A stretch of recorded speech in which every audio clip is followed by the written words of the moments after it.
Welcome to footballgameplan.com, where football makes sense. I'm Tyler Merkovich alongside the Zarda Playbook, Emery Hunt, bringing you a Big 12 championship preview. It's at the new Dallas Cowboys Stadium.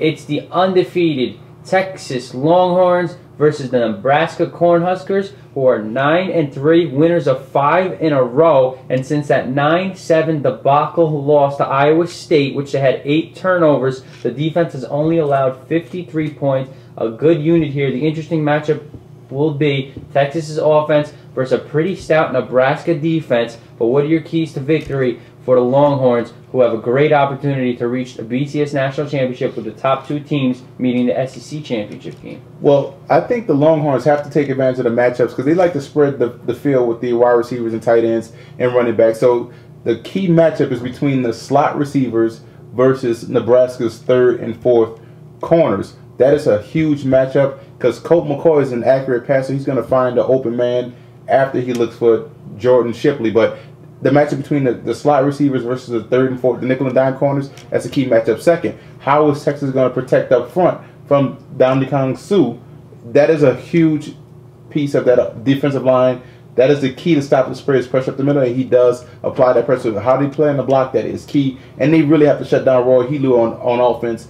That is the Nebraska Cornhuskers. Bell Cow, he's a tremendous running back. They shut him down. They pretty much force passing situations for Nebraska, and they are not comfortable throwing the football right now. Roy Helu, 96 yards per game and 450 yards per game on offense for Texas.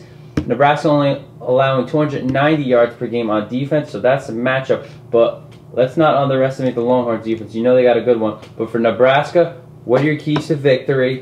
Larry Asante, he's their top corner. Can those other corners guard guys like Marquise Goodwin, the true freshman who's really coming on, and other receivers? That's the question. Can they cover? That's number one. Can they cover Texas's depth? That's the most important thing. And do they have the speed to compete? Second, you look at the running game. They're going to really have to take Texas out this game. You know Texas is stout against the run, but they're going to have to force the issue with the run. Otherwise, you're going to put yourself behind the chains, throwing situations against the athletic secondary in Texas, and that can cause some problems for Nebraska. And third, special teams is going to have to be huge. Jordan Shipley is a tremendous returner. He's an all-around athlete. He's a special playmaker, so they're going to have to find a way to bracket him on offense and keep him bottled up on special teams. I like Texas in this game.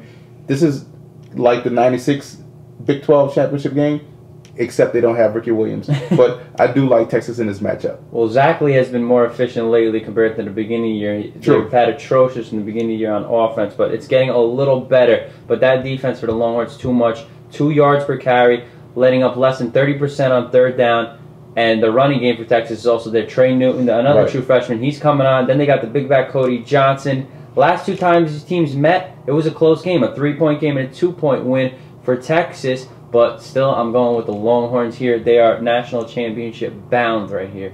Colt McCoy may win the Heisman. For more, visit footballgameplan.com/NCAA.